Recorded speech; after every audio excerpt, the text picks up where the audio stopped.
Donc, on va prendre un autre passage toujours concernant l'onction, donc l'antimachia. Je pense que peut-être que je le ferai en 2 ou 3 parties, je ne sais pas exactement. Mais je vais poursuivre l'enseignement juste précédent par rapport, du coup, à l'onction. Et par rapport, je vais continuer par rapport à ce que le Seigneur, la parole nous révèle par rapport à tout ça. Donc, on va prendre un passage dans Matthieu 7, à partir du verset 15 jusqu'au verset 20. Matthieu 7, 15, 20.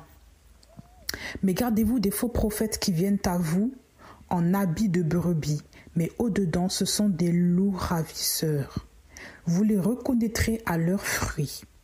Des raisins se cueillent-ils sur des épines ou des figues sur des chardons? Ainsi, tout bon arbre produit de bons fruits, mais l'arbre pourri produit de mauvais fruits.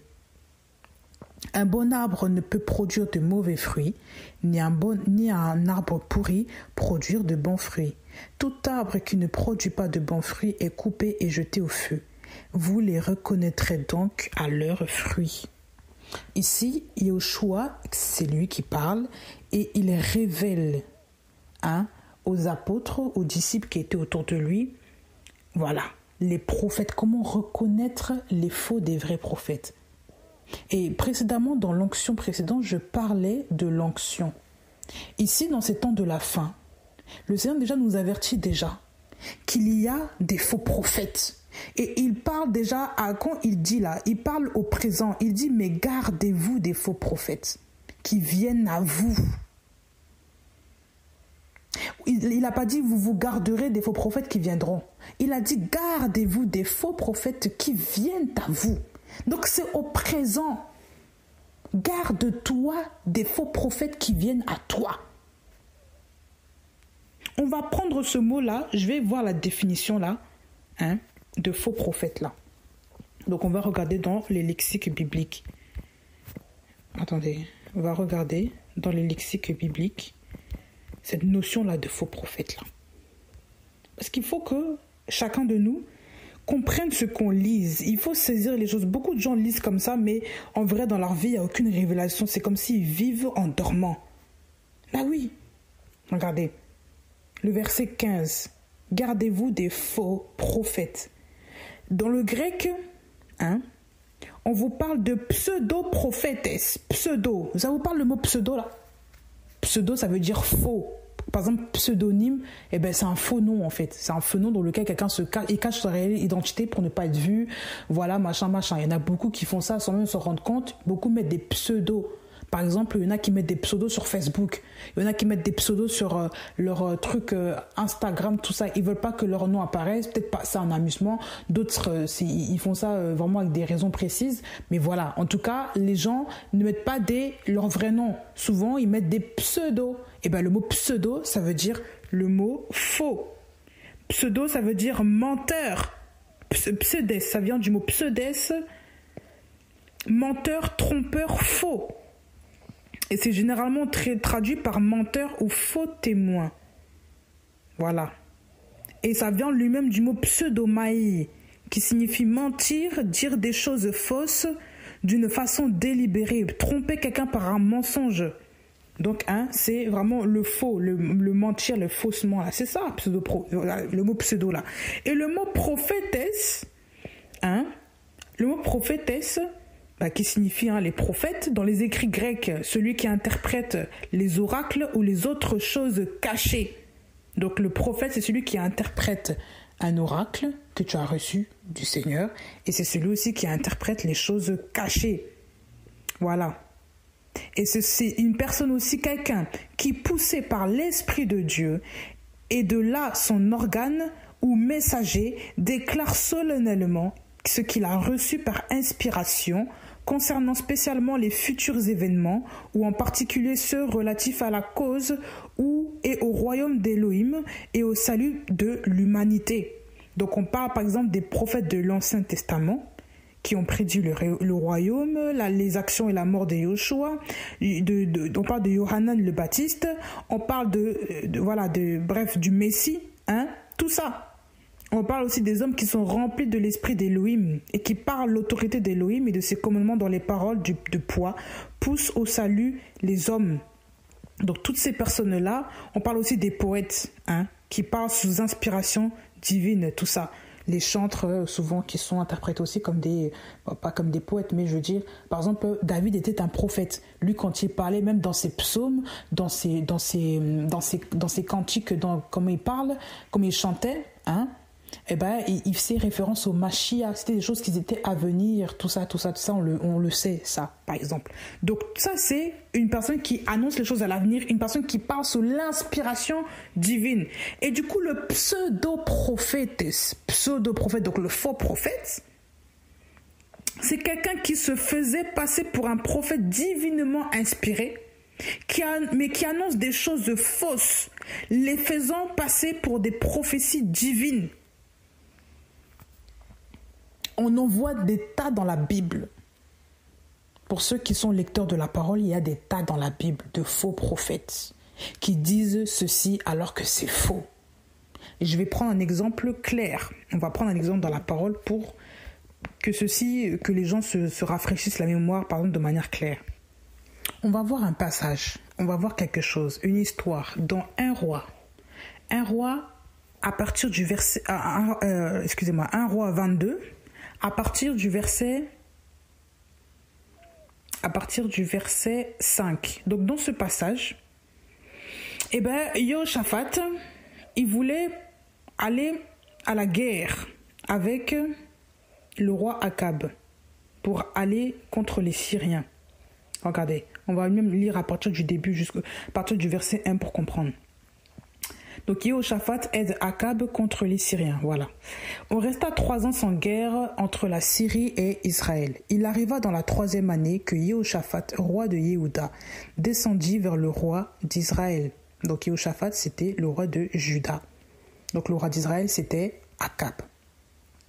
Le roi d'Israël dit à ses serviteurs, « Ne savez-vous pas que Ramoth en Galade nous appartient et ne nous inquiétons pas de la reprendre des mains du roi de Syrie ?» Il dit à Yehoshaphat, « Viendras-tu avec moi à la guerre contre Ramoth en Galade ?»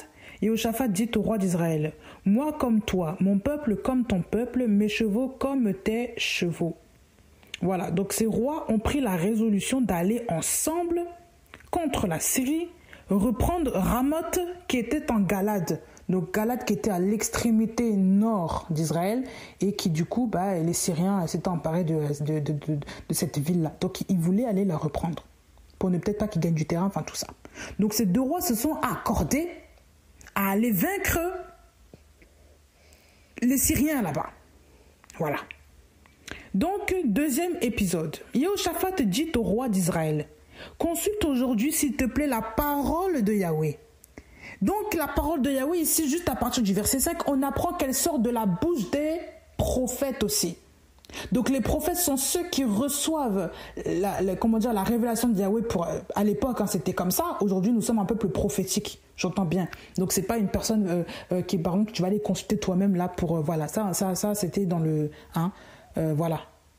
Ça, c'était avant. Aujourd'hui, nous avons tous reçu le Saint-Esprit, nous sommes tous ouins. À l'époque, les prophètes, certains étaient désignés par Yahweh parce que le Saint-Esprit n'était pas venu sur tout le monde. Donc, c'était une désignation précise. Voilà pourquoi il y avait des prophètes. Aujourd'hui, nous tous, les chrétiens, nous sommes dans le Mashiach. Le Mashiach a répandu déjà son esprit sur nous. Voilà. Donc, nous sommes un peuple prophétique comme la Bible le dit. On va y revenir aussi. Donc nous tous, nous pouvons aussi recevoir directement les oracles de Elohim pour notre vie, la parole d'Elohim pour notre vie. Mais à l'époque, sous la loi, c'était pas ainsi.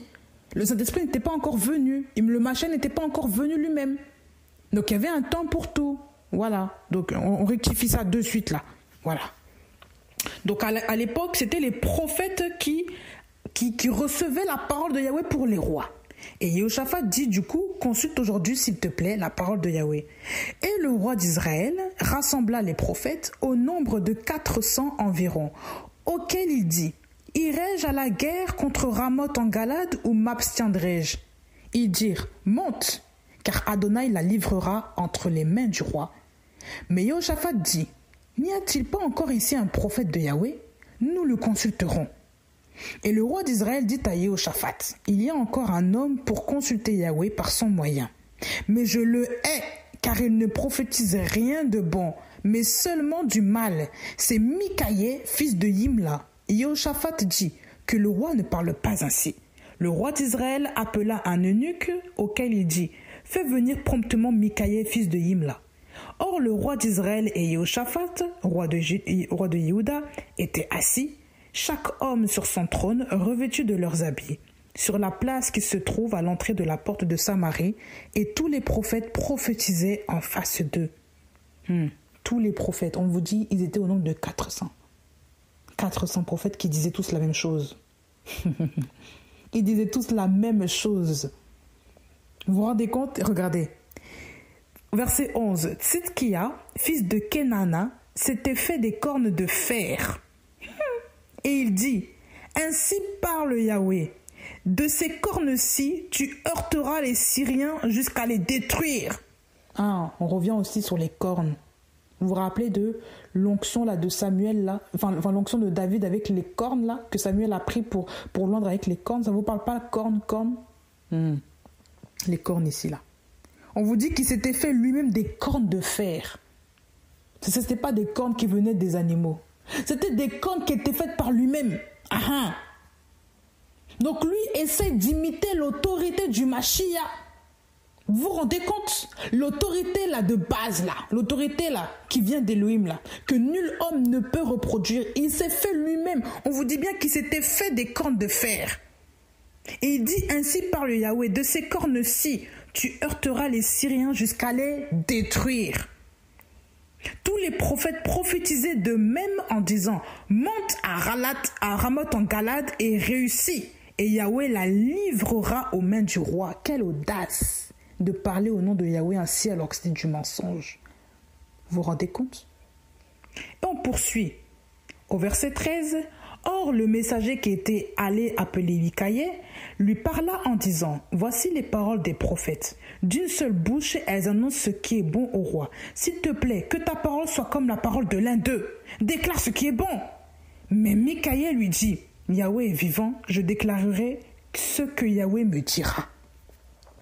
Vous voyez, même le messager il a été corrompu. Même le messager qu'on avait juste envoyé dire appelle Mikaïe était aussi corrompu parce que lui-même savait aussi quelle réputation Mikaïe avait. Il ne disait rien de bon. Les vrais prophètes d'Élohim là, surtout quand le roi ne marche plus avec Élohim, comment voulez-vous que quelque chose arrive de bon à ce roi? Akab là, avec sa mauvaise femme là. Comment voulez-vous que quelque chose arrive de bon à cet homme? Parce que lui-même ne marchait pas dans la voie d'Élohim. Donc il ne pouvait lui arriver que du mal, il ne pouvait que perdre les batailles. Donc il voulait aussi corrompre Mikaïe, même le messager là, qui était juste une boîte aux lettres, voulait aussi corrompre Mikaïe. Vous vous rendez compte? Et Mikaïe, homme d'intégrité, dit, Yahweh est vivant. Yahweh n'est pas un mort, il est vivant. Je déclarerai ce que Yahweh me dira.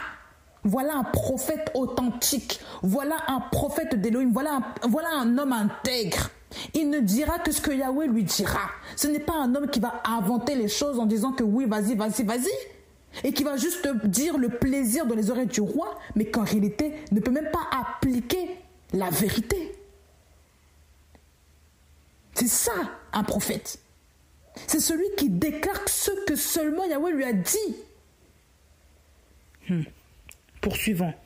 Il vint vers le roi et le roi lui dit, Mikaïe, irons-nous à la guerre à Ramoth de Galade ou nous abstiendrons-nous? Et il lui dit, monte et réussis, Yahweh la livrera entre les mains du roi. Et le roi écoutait, le roi lui dit, combien de fois te ferai-je encore jurer de me déclarer seulement la vérité au nom de Yahweh? Mikaïe ici s'était fait avoir au piège. Il se disait, écoutez, pour me laisser tranquille, vu que les gens disent que je suis mauvais, je vais dire seulement ce que, voilà. Je vais seulement, voilà, cet homme-là avait failli à ce moment-là. Il a dit, je vais seulement dire ce qu'ils vont entendre. Comme ça, on me laisse tranquille, voilà. Mais le roi savait très bien que Mikaïe, au-dedans de lui, savait que Mikaïe avait une vraie bouche. Ça veut dire qu'il n'a même pas écouté les 400 hommes. En vérité, là, il n'a pas pris en considération les 400 hommes. Il a seulement dit, écoute Valide, toi un homme, vous savez un homme entre face de 400 hommes, qui a le plus de voix? Les 400, non? le roi n'a même pas tenu rigueur de ces 400 personnes, ces 400 prophètes qui en parlaient. Il savait que Mikaïe était un homme droit, était un homme qui était juste. Sans doute parce que lui, quand il disait les choses aussi s'accomplissaient. Poursuivons. Et le roi lui dit du coup au verset 16, « Combien de fois te ferai-je encore jurer de me déclarer seulement la vérité au nom de Yahweh ?» Donc sans doute que par la pression, Mikaïe avait dit aussi certaines choses dans le sens des autres prophètes pour eux, parce qu'il avait peur ou pour ne pas que le roi, je sais pas, pour éviter les sanctions. C'était un homme qui était faillible, hein. Mais il avait peur, il craignait aussi, je pense, la décision du roi, tout ça. Au verset 17, il dit « J'ai vu tout Israël dispersé sur les montagnes, comme un troupeau de brebis qui n'a pas de berger. Et Yahweh a dit « Ceux-ci n'ont pas de seigneur, que chaque homme retourne en paix dans sa maison. » Le roi d'Israël dit à Jéhoshaphat « Ne t'avais-je pas dit, il ne prophétise pas du bien sur moi, mais plutôt du mal. » Il lui dit « C'est pourquoi écoute la parole de Yahweh. J'ai vu Yahweh assis sur son trône et toute l'armée des cieux se tenant debout près de lui, à sa droite et à sa gauche. Et Yahweh a dit, quel est celui qui séduira Akab afin qu'il monte et qu'il tombe à Ramoth en Galade? Et celui-ci dit ainsi, et celui-là dit ainsi. Un esprit sortit et se tint debout en face de Yahweh et dit, moi je le séduirai. Et Yahweh lui dit, comment? Il dit, je sortirai et je deviendrai un esprit de mensonge dans la bouche de tous ces prophètes. Et Yahweh dit, tu les séduiras et tu le vaincras aussi. Sors et fais comme tu l'as dit. Maintenant, voici, je vais souligner ce passage. Maintenant, voici, Yahweh a mis un esprit de mensonge dans la bouche de tous tes prophètes qui sont ici, et Yahweh a prononcé du mal contre toi. Tzidkia, fils de Kenana, s'approcha et frappa Mikaïe sur la joue et dit, « Par où l'esprit de Yahweh est-il sorti de moi pour s'adresser à toi ?» Mikaïe dit, « Voici, tu le verras le jour où tu iras de chambre en chambre pour te cacher. » Le roi d'Israël dit, « Qu'on prenne Mikaïe et qu'on le mène vers Amon, capitaine de la ville, et vers Joach, le fils du roi. Tu diras, ainsi a parlé le roi, mettez cet homme en maison d'arrêt et nourrissez-le du pain d'oppression et de l'eau d'oppression jusqu'à ce que je revienne en paix. » Mikaïe dit, si tu reviens en paix, Yahweh n'a pas parlé par moi. Il dit aussi, vous tous ce peuple, entendez. Voilà. La suite, le roi d'Israël monta avec Jéhoshaphat, roi de Yehuda, contre Ramoth en Galade. Et le roi d'Israël dit à Jéhoshaphat, je me déguiserai pour aller à la guerre, mais toi, revêt-toi de tes habits. Le roi d'Israël se déguisa et alla à la guerre. Or, le roi de Syrie avait donné un ordre aux 32 chefs de ses chars, en disant, vous ne combattrez ni petit ni grand, mais seulement le roi d'Israël. Il arriva que quand les chefs des chars virent Jéhoshaphat, ils dirent, c'est sûrement le roi d'Israël. Et ils s'approchèrent de lui pour le combattre, mais Jéhoshaphat s'écria. Et il arriva que quand les chefs des chars virent que ce n'était pas le roi d'Israël, ils se détournèrent de lui. Un homme tira au hasard avec son arc et frappa le roi d'Israël entre les jointures de la cuirasse. Et le roi dit à son conducteur de chars, tourne ta main et fais-moi sortir du camp car je suis blessé. La guerre se renforça ce jour-là et le roi resta debout sur son char face aux Syriens. Et il mourut sur le soir. Le sang de sa blessure coulait au fond du char. Au coucher du soleil, un cri retentissant passa dans le camp en disant « Chaque homme à sa ville et chaque homme à sa terre ». Ainsi mourut le roi. Il fut ramené à Samarie et l'on enterra le roi à Samarie. Lorsqu'on lava le char à l'étang de Samarie, les chiens léchèrent le sang d'Akab et les prostituées s'y baignèrent, selon la parole que Yahweh avait déclarée. Le reste des discours d'Akab, tout ce qu'il accomplit, et quant à la maison d'ivoire qu'il construisit et toutes les villes qu'il a bâties, toutes ces choses ne sont-elles pas écrites dans le livre des discours du jour des rois d'Israël? Voilà. Donc, fin de l'histoire ici d'Akab. Donc, on vous dit bien que le prophète ici, Mikaïe, avait déclaré ce qu'il avait vu de ce qui s'était passé pour que ces prophètes-là prophétisent une même parole. Et je vais revenir juste dessus. Au verset 22, l'esprit là qui parle à Yahweh, qui dirait, par exemple, que quand Yahweh a dit, quel est celui qui séduira Akab afin qu'il monte afin qu'il monte et qu'il tombe à Ramoth en Galade. Le dessein de Yahweh, c'était le jugement sur la vie d'Akab. Parce que Jacob s'était corrompu, il y avait un délai, il y avait un jugement qui était assigné. Et il a fait appeler l'armée des cieux. Donc aussi bien les anges que les démons étaient là. Il a dit, mais qui c'est qui va le séduire? Et il y a un esprit qui est sorti qui a dit, je sortirai, je deviendrai un esprit de mensonge dans la bouche de tous ces prophètes. Et Yahweh dit, tu les séduiras et tu le vaincras aussi. Sors et fais comme tu l'as dit. Voilà.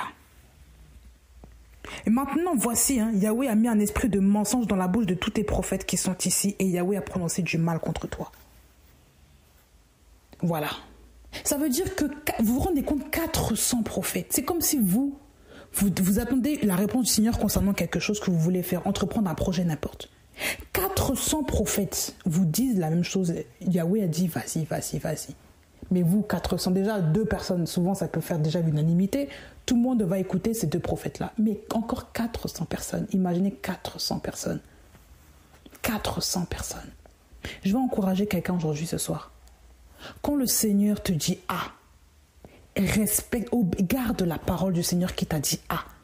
Et même si 500 personnes, même si toute ta famille, tes arrière-grands-pères, tout le monde te dit B. Si le Seigneur te dit A, reste sur le A. Parce que tu ne sais pas quelle sera la décision, la fin, l'issue du B là.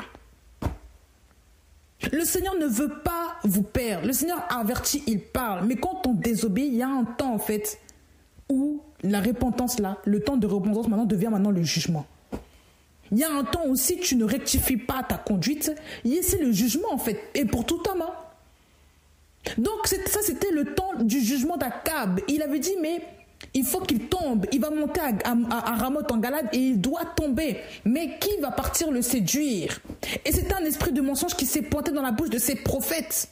Ça veut dire que les prophètes qui n'étaient pas intègres, là, qui marchaient selon la voie, qui étaient forcément corrompus par le roi, corrompus par les choses de leur vie, ils n'étaient pas des vrais prophètes. Ces 400 prophètes-là, un esprit de mensonge, seulement un esprit a touché 400 bouches. C'est pour vous dire. Cet esprit-là a séduit le roi avec 400 bouches. Un esprit de mensonge, un seul esprit de mensonge peut toucher toute une région. Un seul esprit de mensonge peut toucher tout un groupe, toute une communauté, toute une assemblée, toute une église. Vous vous rendez compte? Un esprit de mensonge. Voilà pourquoi aujourd'hui dans les assemblées, il y a tellement l'endormissement. Les gens croient toujours ils croient à un même message. Même message que le même message de prospérité financière, le même message de je ne sais quoi, toutes les femmes s'habillent pareil, toutes les femmes se maquillent pareil. On fait croire aux gens certaines choses qui ne sont pas vraies et tout le monde croit.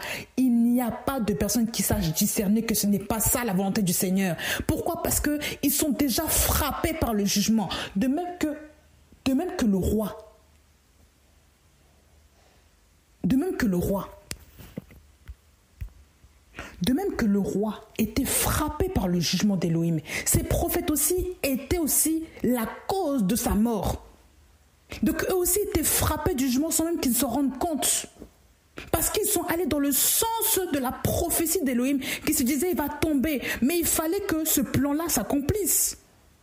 Donc eux-mêmes ont été des vases qui ont été utilisés par Satan, par les démons, voilà, pour détruire Akab.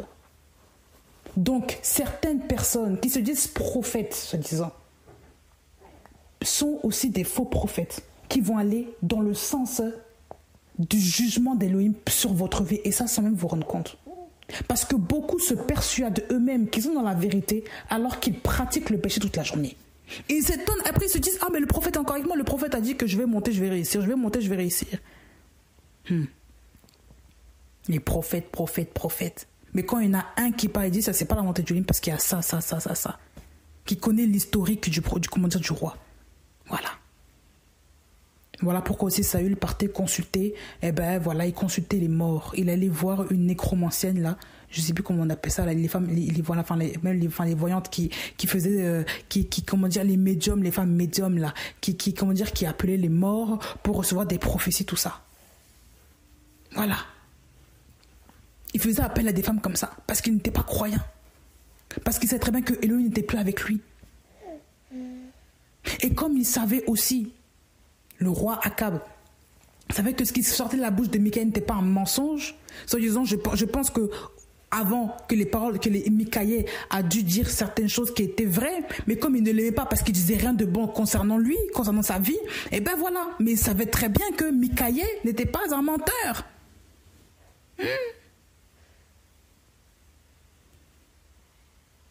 Voilà. Vous vous rendez compte ? 400 prophètes, les fausses prophéties. Donc des gens qui vont dire tous la même chose, qui vont prophétiser avec une apparence d'onction, tout ça. Mais qui au-dedans d'eux, ce sont des loups ravisseurs. Ce sont des faux. Et revenons du coup sur le passage de Matthieu 7. Matthieu 7. À partir du verset 15. Gardez-vous des faux prophètes qui viennent à vous en habit de brebis, mais qui au-dedans d'eux, ce sont des loups ravisseurs. Les faux prophètes ont des habits particuliers. Pour attirer les gens, ils vont commencer à se manifester sous quelque chose, sous certains habits pour qu'on les respecte, pour qu'on ait confiance, mais au-dedans d'eux, ce sont des loups ravisseurs. Ne voyez-vous pas même les religions? Regardez juste la peine les religions. Tous se parlent comme un seul homme. Et tous sont habillés aussi de même manière, que ce soit dans toutes les religions confuses. Regardez comment ils sont habillés pour attirer la confiance des gens, le respect des gens.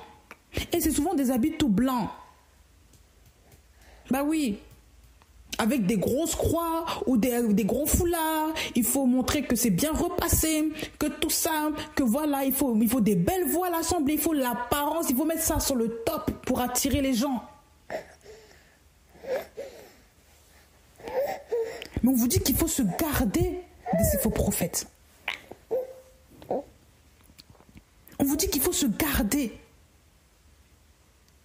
Ça veut dire qu'il faut se préserver. Il faut se conserver de ces gens-là. Il faut fermer la porte à ces gens-là. Ben oui. Il faut fermer la porte à ces gens-là parce qu'ils vont vous détruire. On vous dit que... Jésus dit qu'au-dedans d'eux, ce sont des loups ravisseurs. Des loups ravisseurs. Ça veut dire qu'ils s'habillent, ils se déguisent, ils se maquillent pour vous inspirer confiance, mais au-dedans d'eux, ils pensent à vous détruire, ils vont vous détruire. Leur but, c'est la destruction, parce qu'eux-mêmes sont voués à la destruction. Comme les prophètes, les faux prophètes là. Qui ont inspiré Akab de manière, 400 personnes, 400, c'est énorme. 400, vous vous rendez compte? 400 personnes. Là, on ne parle pas juste, même de 2-3 personnes, on parle de 400 personnes. Tous qui parlent d'un même cœur, qui ont la même parole, la même bouche, les mêmes pensées, qui défendent les mêmes thèses, les mêmes arguments, tout. 400 personnes, c'est énorme. Comment ne voulez pas être convaincu par 400 personnes? Mais un homme s'est élevé, il a dit non, c'est pas ça la parole d'Elohim. Voilà ce qui s'est passé, voilà la vérité. Et un seul homme a eu raison de sa parole, de sa bouche, parce qu'il marchait avec Elohim. Bien qu'il ait des défauts, bien qu'il ait eu des failles par rapport à son caractère, mais il a déclaré la vérité au roi. Et la vérité qu'il a déclarée lui a causé la prison. Ah bah oui, je vous dis que parce que vous direz la vérité, parce que vous annoncez la vérité aux gens, il y a des gens qui vont commencer à vous harceler, qui vont vous persécuter. Ça pourrait même vous conduire devant les tribunaux. Parce que vous dites la vérité là, que la vérité ne plaît pas. Jésus-Christ a dit que le monde m'a haï. Donc vous aussi, vous haïront en fait. Le monde me hait. Mais oui. Le monde le hait parce qu'il n'y a rien de lui en moi. Mais vous aussi, vous serez haïs. C'est ce que la Bible dit. Jésus-Christ ne ment pas. Si Jésus-Christ l'a dit, c'est que c'est avéré. Mais combien de gens prennent conscience comment dire, que la paix de Yeshua est aussi une occasion de scandale dans la vie des gens, et que ça serait une occasion aussi de persécution, de haine de la part des pécheurs, de haine de la part des religieux, de ceux qui n'ont pas l'esprit.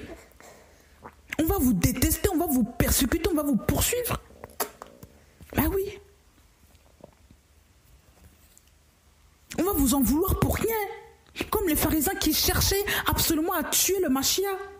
Ils complotaient pour le détruire, mais Yeshua le savait, donc à chaque fois il s'échappait. Mais vous vous rendez compte que la persécution est là?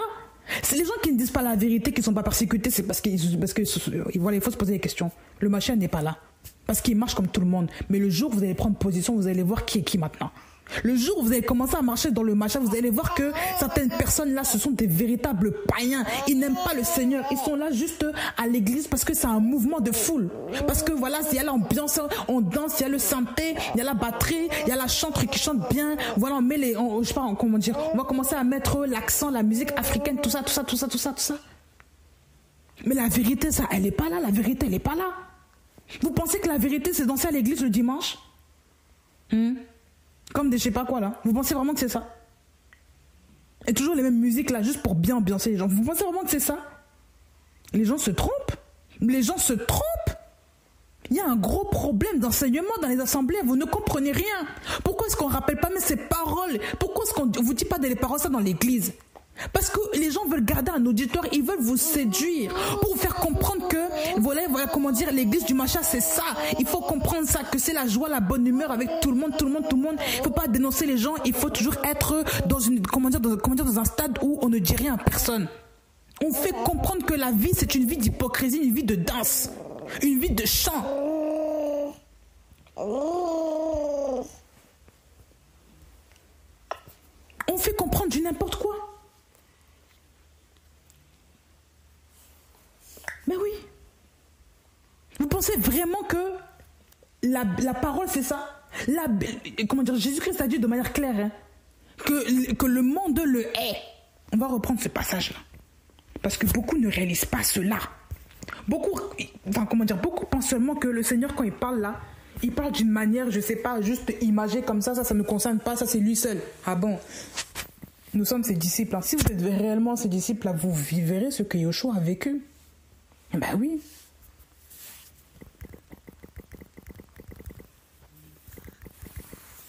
Les gens pensent qu'on invente.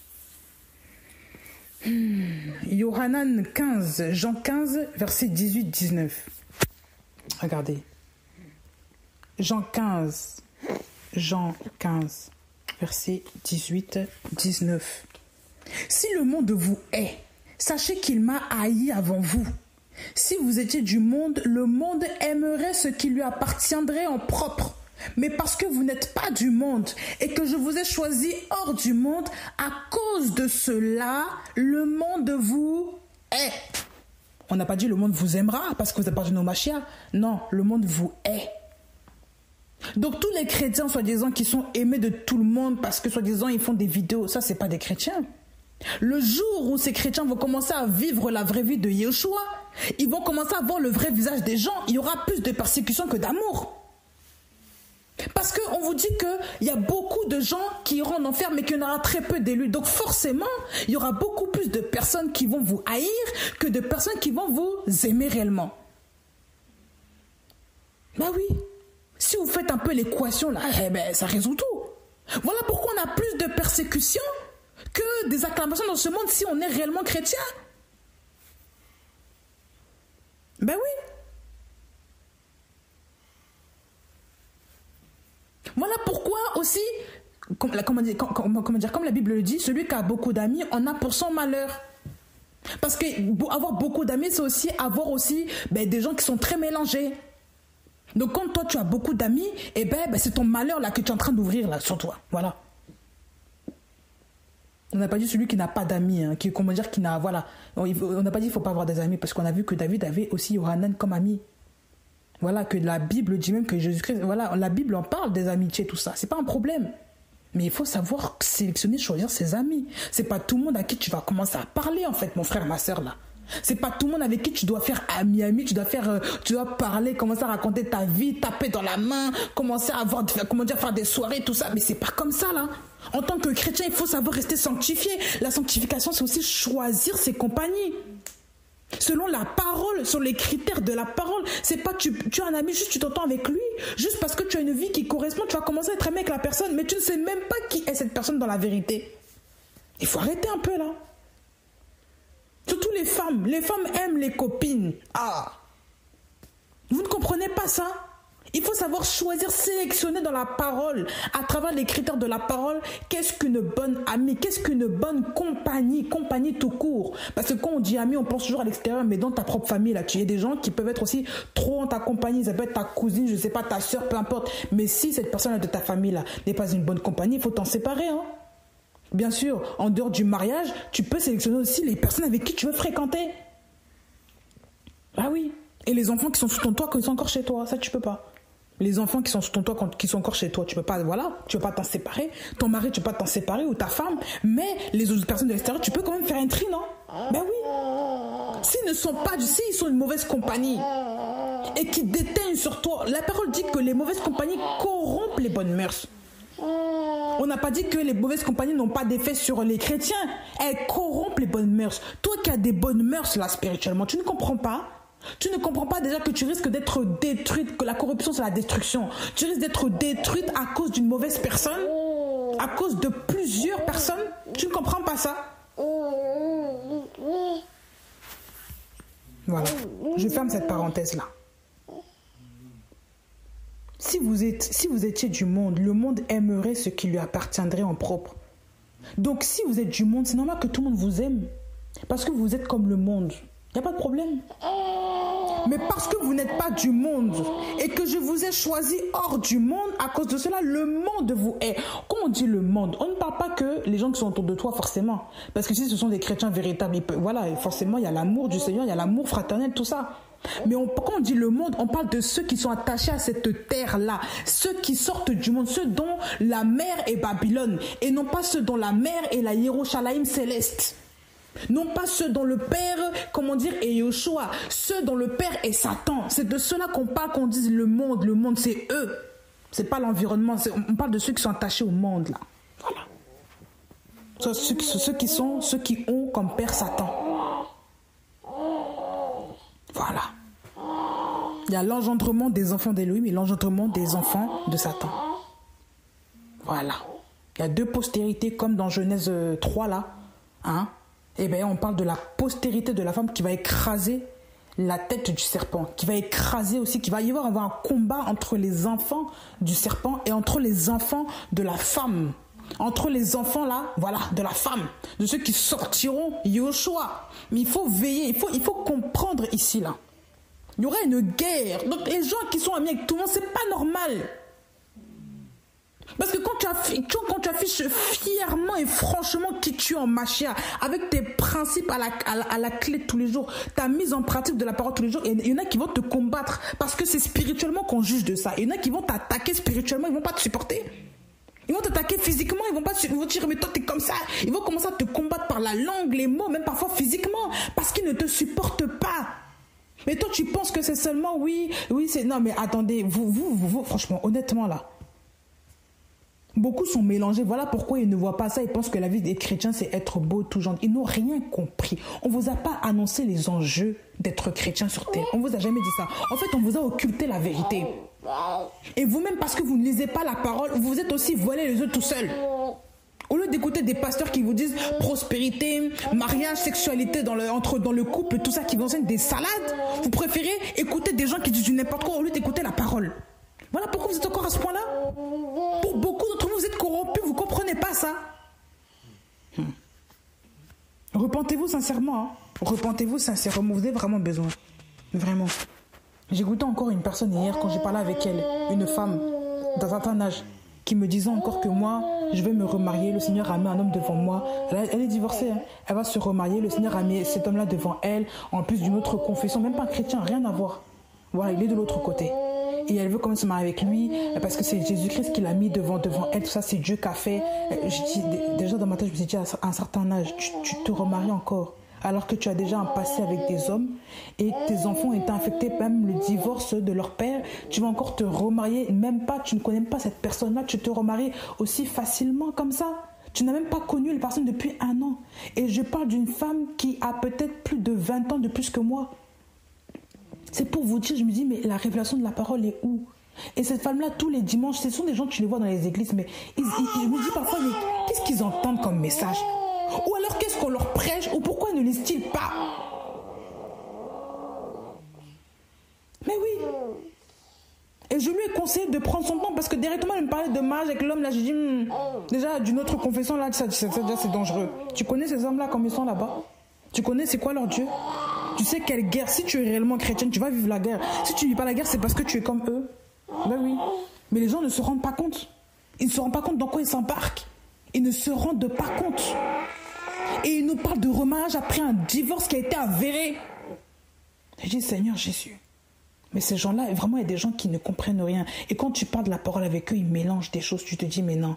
Ça, les gens sont vraiment touchés par l'esprit d'égarement. C'est terrible. Ils ont eu le choix d'entendre la vérité, mais ils ont rejeté cette vérité-là parce qu'ils voulaient demeurer, ils voulaient se vautrer dans la boue. Ils voulaient se vautrer dans les choses de ce monde. Ils se sont tellement vautrés qu'ils ne peuvent plus en sortir. Voilà. Ils se sont complis, ou je sais pas comment on peut dire, ils se complaisent dans le mal. Parce qu'ils sont séduits. C'est grave. Vraiment, c'est grave. Ah oui.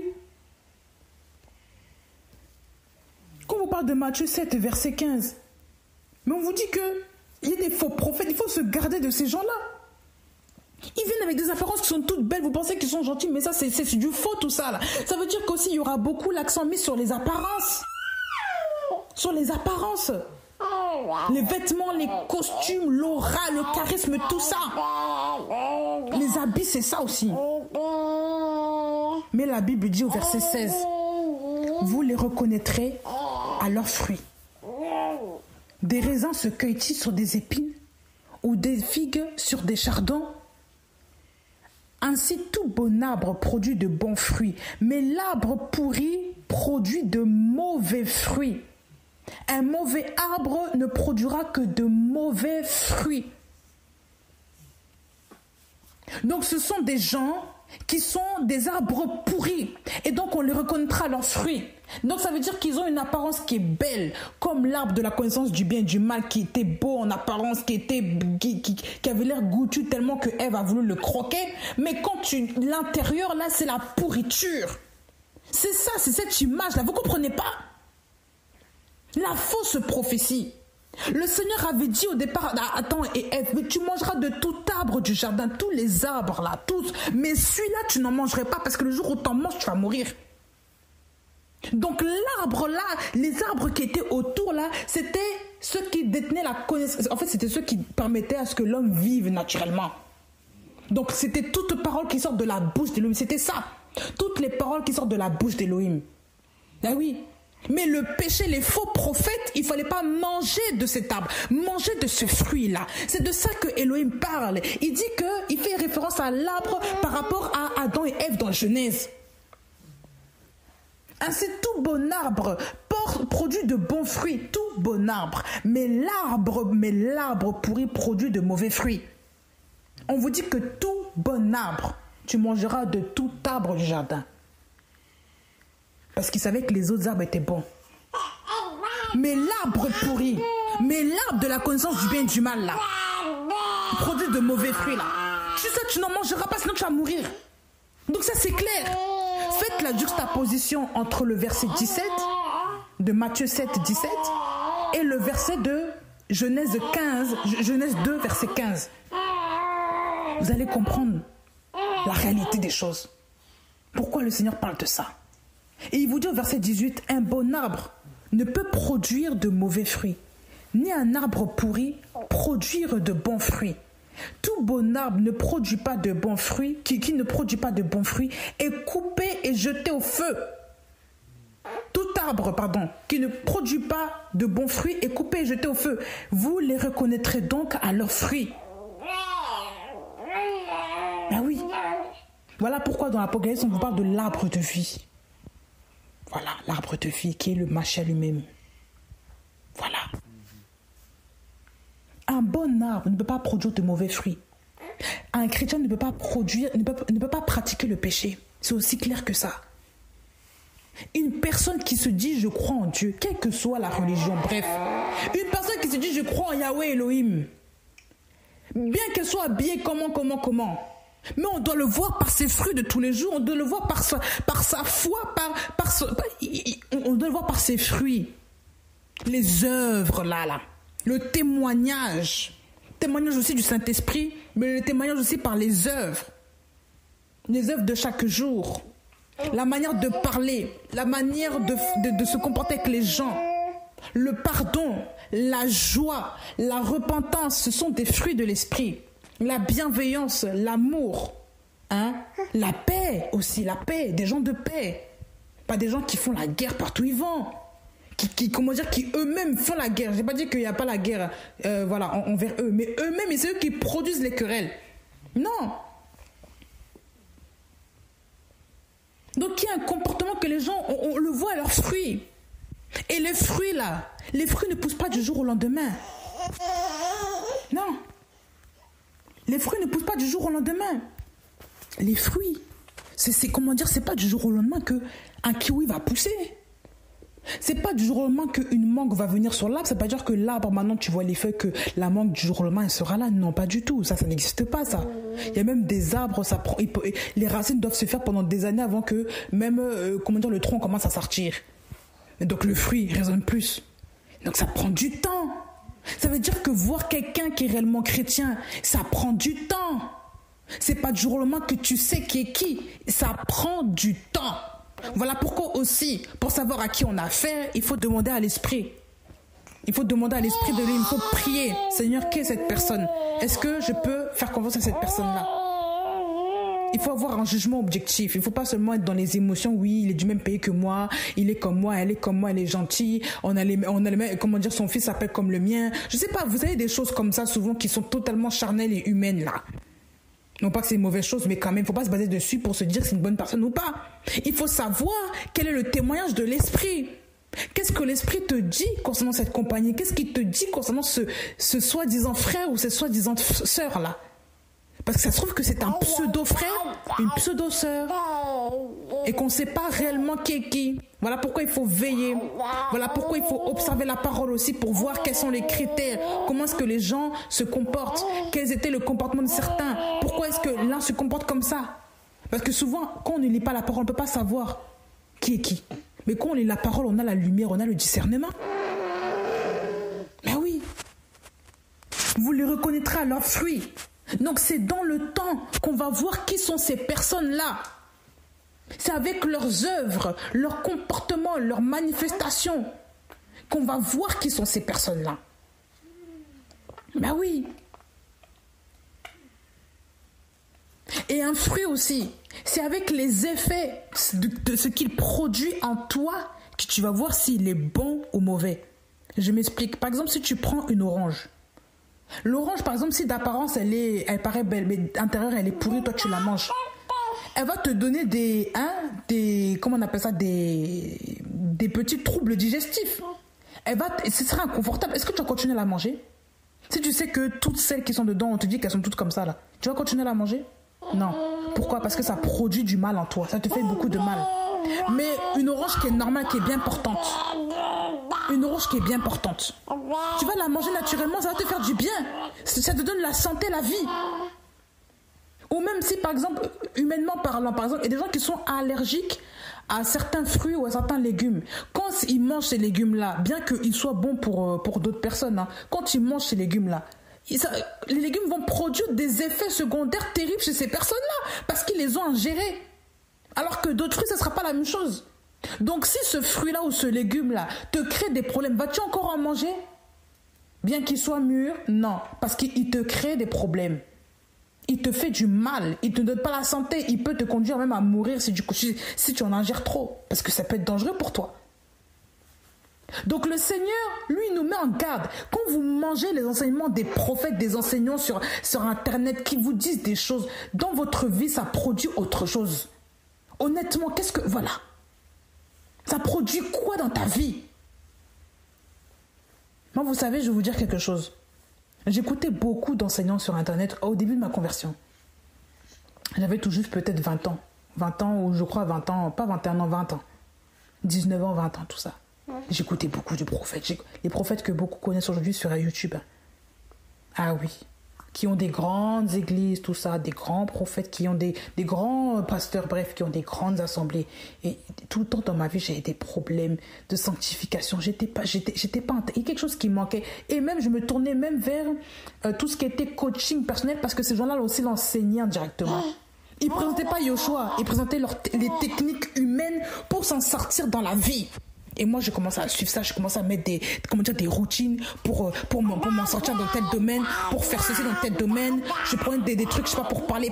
Je m'entraînais. Et je me disais, mais dans ma vie, où est le Mashiach? J'avais parfois, dans ma vie spirituelle, je m'en sortais pas. Et je voyais vraiment il manquait quelque chose, mais je savais pas quoi. Et j'étais toujours triste.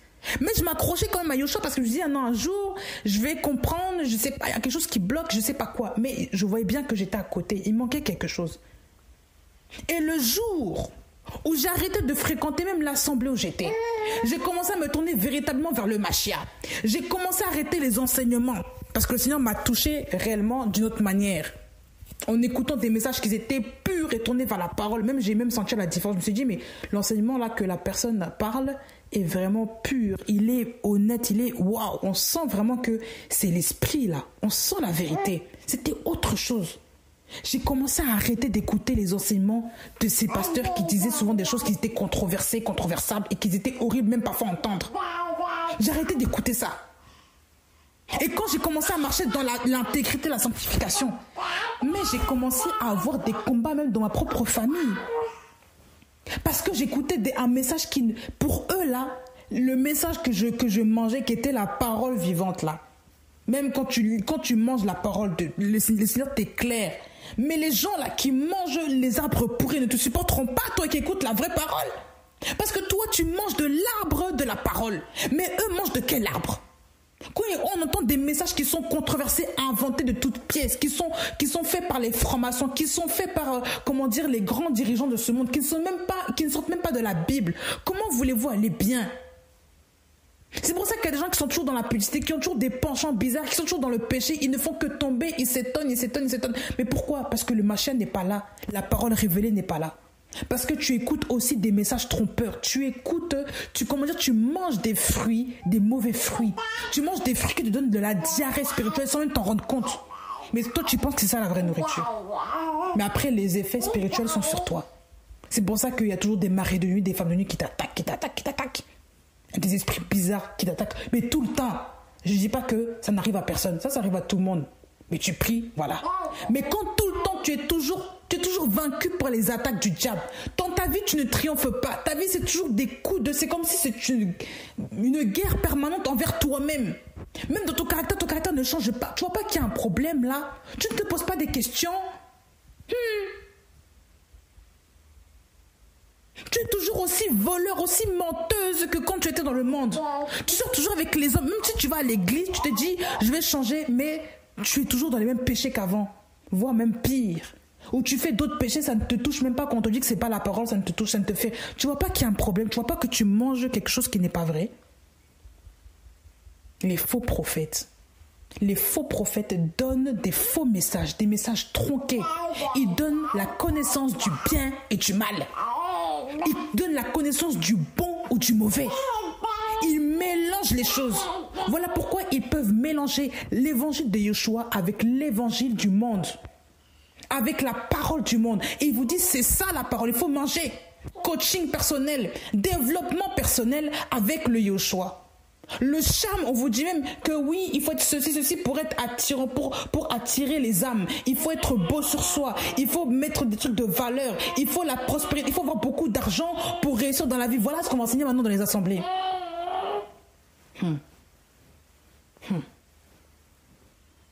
Mais la Bible vous dit qu'il est plus facile à un chameau de rentrer par le trou d'une aiguille qu'un riche dans le royaume des cieux. Ça ne vous parle pas non plus. Et on vous dit qu'il faut être riche, riche, riche. Voilà comment on conduit les gens dans l'erreur. Et les gens ne comprennent même pas ces messages-là. Ils ne savent même pas par où ils passent. Ils ne comprennent rien.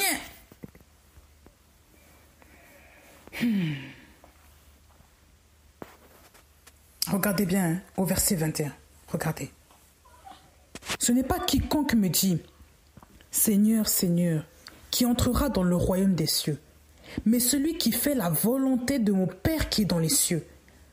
Beaucoup me diront en ce jour-là « Seigneur, Seigneur, n'est-ce pas en ton nom que nous avons prophétisé ?» Les prophètes. En ton nom que nous avons chassé les démons? En ton nom que nous avons fait beaucoup de miracles? Et alors je leur dirai ouvertement, je ne vous ai jamais connu. Retirez-vous de moi, vous qui travaillez pour la violation de la Torah. Regardez comment le Seigneur parle de manière franche et claire. Voilà l'apparition de la lumière. On saura qui est qui lors du jugement du Mashiach. Parce que pour l'instant, c'est un temps qui, en fait, c'est comme un sablier. Le temps s'écoule, c'est cool. Le Seigneur sait qui lui appartiendra, qui croira en lui, de qui ne croira pas en lui. Ça, le Seigneur le sait. Il le sait d'avance, tout comme il l'a dit qu'il savait aussi qui le livrait. Il le savait très bien qui allait le livrer. Donc, il sait qui est qui. Mais ces gens-là se réclament du Seigneur en disant « Nous avons prophétisé en ton nom, nous avons chassé les démons, nous avons fait beaucoup de miracles, c'est en ton nom qu'on l'a fait. C'est en ton nom. En ton nom. » Ça ne vous choque pas? En ton nom, on a fait ça. En ton nom, on a fait ça. Et pourquoi? Le Seigneur a dit « Je ne vous ai jamais connu. Retirez-vous de moi, vous qui travaillez pour la violation de la Torah. » Ah oui. Vous savez, il y a des choses qui m'ont beaucoup choqué dans ce passage pendant longtemps. Je me suis dit, comment ça se fait, Seigneur, que tu parles, les gens parlent en ton nom, ils chassent des démons, ils prophétisent, ils font beaucoup de miracles. Mais comment est-ce possible que ces gens-là fassent beaucoup de miracles? Et le Seigneur m'a dit, il y a beaucoup de gens qui utilisent mon nom pour séduire les gens. Et il y a beaucoup aussi d'anti-Mashiach. Des gens qui se disent être de Mashiach mais qui ne le sont pas. Ils utilisent une énergie tronquée. Ils utilisent des choses qui sont tronquées. Mais ils ne sont pas du Seigneur. Parce qu'on les reconnaît à leurs fruits. Vous allez me dire comment c'est possible? Comment est-ce possible? Comment est-ce possible aussi que les musulmans, par exemple, arrivent à, soi-disant, chasser des démons, à faire des délivrances au nom d'Allah, qui se disent être le véritable Dieu? Ils font des délivrances, soi-disant, les gens se convertissent, se disent qu'ils ont été changés, soi-disant, par la puissance d'Allah. Comment? Comment est-ce qu'on peut comprendre ça? Que des gens soient touchés, qu'ils ressentent des choses en eux. C'est parce qu'il y a une autre puissance. Il y a une autre onction, mais qui n'est pas celle du véritable Mashiach. Ça veut dire que ce sont des esprits trompeurs, des esprits de mensonges, des puissances qui viennent pour détourner, pour tromper les gens à travers des signes, des prophéties. Ah bah oui, je vous le dis. Mais pourquoi est-ce que le Seigneur a dit « Je ne vous ai jamais connu » ? Pourquoi est-ce qu'il dit « Je ne vous ai jamais connu » ? Pourquoi ? Le Seigneur ne connaît que ceux qui appartiennent à son royaume. Il ne connaît que ceux qui font partie de son royaume. Il ne connaît que ceux qui font sa volonté. De même que nous connaissons la voix du Père, lui aussi connaît aussi ses brebis. Dans Jean 10, on connaît sa voix et on ne sera pas un mercenaire, on ne sera pas un étranger, on va le suivre lui. Mais de même que le Seigneur, il nous connaît tous par notre nom, parce que c'est lui qui nous a appelés, c'est lui qui nous a choisis. Et bien de même, nous aussi, nous le connaissons. Donc c'est une rencontre. Non, en fait, quand même quand tu dis même à une personne, je connais cette personne-là, c'est une relation que tu as, c'est comment dire, c'est personnel, c'est intime. C'est pas, par exemple, si je dis je connais le président de la République, si tu dis je connais le président de la République, je le connais, je sais qui c'est, je le connais, c'est comme si tu as une relation personnelle avec lui. Ou la personne a échangé avec toi, elle a parlé avec toi, peut-être que tu as son numéro, tout ça. Oh, elle, je la connais, elle. Elle, je la connais, elle est dans mon quartier, je la connais. Je la connais, je sais qu'il ne fera pas ça, je la connais. Donc la personne a une relation avec cette personne-là. Il y a des gens qui disent je connais, mais connaissance de quoi? Souvent tu la vois juste de loin, je la connais. Ça, c'est pas la connaissance. Je sais qui c'est, je vois qui c'est de loin. Mais c'est pas la véritable connaissance. Quand on dit connaissance, ça veut dire que, comment dire, qu'il y a des aspects sur la personne qui a été voilée qui sont dévoilés. Donc connaître le Mashiach, c'est mettre en pratique sa parole et c'est la vivre tous les jours. Connaître le Mashiach, c'est quand le Seigneur se révèle à toi, tu sais que c'est lui qui parle. La Bible dit que nous connaissons sa voix. Donc ça veut dire que les enfants d'Élohim, quand ils connaissent sa voix, ils savent quand c'est la parole du Mashiach qui est déclarée, de quand elle ne l'est pas. Comme avec les prophètes, avec Mikaïe, tout ça, avec Akab là. Il n'avait même pas arrivé à faire le discernement de ce qui était bon. Lui, il pensait encore que voilà. Ah oui. Normalement, un vrai roi, ça savait que 400 personnes qui viennent te parler disent ça. Normalement, tu as le discernement pour savoir que ça, c'est pas Elohim, ça. Un homme qui marche sur l'Elohim a le discernement. Yoshua dit qu'il s'appelle le discernement dans Proverbe 8. Il s'appelle le discernement. Au Proverbe 4, je ne sais plus. Donc, il faut vraiment saisir ça. L'enseignement du Père aussi est sa connaissance. De même qu'il a révélé les paroles, ses paraboles à ses disciples. Et ses disciples ont eu la connaissance, ils ont eu la connaissance révélée. L'exactitude des propos, ils ont eu l'interprétation des choses qu'ils ont entendues. La connaissance aussi, c'est la révélation de la parole dans ta vie de tous les jours, que tu vas commencer à mettre en pratique. C'est ça la connaissance de Yoshua. C'est sa parole. Mis en pratique, c'est pas sa connaissance lettre, tu connais les versets bibliques par cœur, c'est pas sa connaissance. Voilà pourquoi il faut éviter d'écouter les prophètes qui font que balancer des versets, mais dans la vie toujours, tu sais que le monsieur est divorcé, il frappe sa femme, il est méchant, il est adultère, il est impudique, enfin bref, il vole l'argent des gens. Vous appelez ça des prophètes, des pasteurs, je sais pas quoi. Des impies, beaucoup d'entre eux devraient aller en prison aujourd'hui. Beaucoup d'entre eux, selon la loi française là, beaucoup d'entre eux devraient aller en prison. Parce que l'adultère aussi, ça c'est pas normal. Ah oui. Quand tu te maries à la mairie, on a dit qu'il faut que tu lui dois fidélité jusqu'à ta mort ou un truc comme ça. Tu dois fidélité durant tous les jours de ton mariage, non? Il y a des gens qui sont adultères déjà depuis longtemps. Ah oui. Donc déjà, ils sont contre la loi biblique, la loi du mariage, même de la République. Ils sont contre cette loi. Il y en a qui volent l'argent, qui escroquent l'argent aux gens. L'escroquerie est passible de la prison aussi. Ben oui. Ce sont des délits tout ça. C'est même pire que des délits pour certains. Il y en a qui violent les femmes dans les assemblées. Ça, le viol est un crime en France. Un crime. C'est passible de la prison. Donc beaucoup d'entre eux aussi sont passibles d'être en prison. Mais oui, quand tu couches avec les femmes d'autrui, là, tu les violes, machin, tu dévierges des enfants. Comment ça s'appelle ça? Les prêtres catholiques, c'est pareil ça. Hein? Ils sont là, ils attouchent des enfants, mais on les protège encore. Parce qu'il ne faut pas faire honte au pays. Toutes ces personnes-là qui touchent des enfants, là, ça c'est le viol, là, c'est passible de la prison. Ce sont les plus grands criminels qui font ça, vous savez ça? Ce sont des pervers, des malades mentaux qui font ça. C'est-à-dire que ce sont des gens qu'on doit enfermer. Si on se réfère à la loi, ce sont des gens qu'on devrait enfermer. Ils ne devraient plus être en liberté. Pourtant, on les voit encore, ils valdinguent dehors. Ils vont encore faire la messe, etc. Dans nos églises, n'en parlons pas. On cache encore les choses sur la culture, sur l'effet de la culture. On cache des choses, on cache. Il ne faut pas révéler les choses au grand jour. Oui. Certains immolent leurs filles, immolent leurs sœurs, mais ça va quand même, voilà, on les protège parce que c'est la loi de Dieu. Ah bon? Immoler ta sœur, immoler ta fille. Parce que tu l'as vu avec un homme là-bas, au lieu de la corriger là, à la maison, de juste parler avec elle, de lui enseigner la parole de Dieu avec l'amour, non, tu préfères la tuer. Donc ça veut dire qu'elle est destinée même à aller en enfer avant le temps. C'est toi-même qui tue ton enfant, c'est pas quelqu'un, c'est toi-même qui tue ta sœur ou ton enfant. Vous trouvez ça normal? Hein? Chez certains musulmans rigoristes là, c'est ce qu'on entend. Ben oui, on frappe des femmes parce que la femme n'a pas mis son voile sur la tête, mais non, voilà. Parce que Dieu ne veut pas de ça. Ah bon, tu frappes quelqu'un pour un tissu. Même si tu ne veux pas voir les cheveux d'une femme. Mais il faut lui parler avec amour. Mais oui. Et les cheveux, c'est pas l'impudicité. Mais les gens ils prennent tout pour du n'importe quoi. Là, voilà. Ils prennent tout pour du n'importe quoi. Regardez la sauvagerie de la religion. Quelle qu'elle soit, regardez la sauvagerie. Et ces gens-là se font aduler, on les couvre.